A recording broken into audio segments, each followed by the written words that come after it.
Pamirsa, Dinas Lingkungan Hidup Kabupaten Buleleng memperkanti sarang Dinas Pertanian Buleleng untuk ngelimbahkan teknologi ekoenzim. Teknologi puniki kaptiang sida ngewantu fermentasi sampah organik da doas pupuk sane sida kanggen majeng para petani.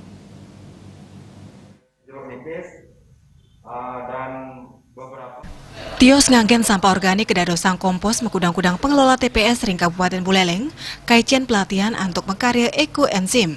Ekoenzim puniki preside ke dadosang silih tunggil usaha untuk pemilahan sampah berbasis rumah tangga wiadin TPS. Sampah organik sane kewenten nyane akeh sujatin nyane side keolah dados pupuk organik sane medue daya guna. Indik tate carane taler pinih sederhana.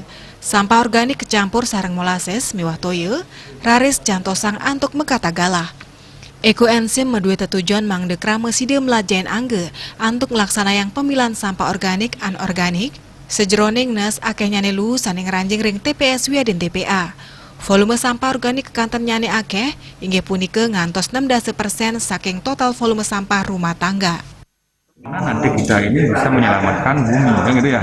Artinya menyelamatkan bumi itu ya salah satunya adalah mengurangi penggunaan pupuk kimia, ya, baik dari di tanaman pangan maupun yang dan sebagainya. Nah, tujuan yang kedua ya sudah barang dulu mungkin untuk membiasakan para kita ini, terutama para petani nanti ke depan ya, untuk bagaimana nanti menggunakan produk-produk organik ke depan.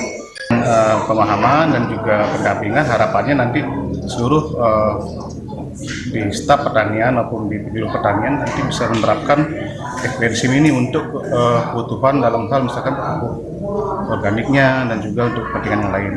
Nah, terkait dengan tadi pertanyaannya masalah pembuatan massal, kami di DLH sudah mengerjakan ekoenzim massal itu sudah bulan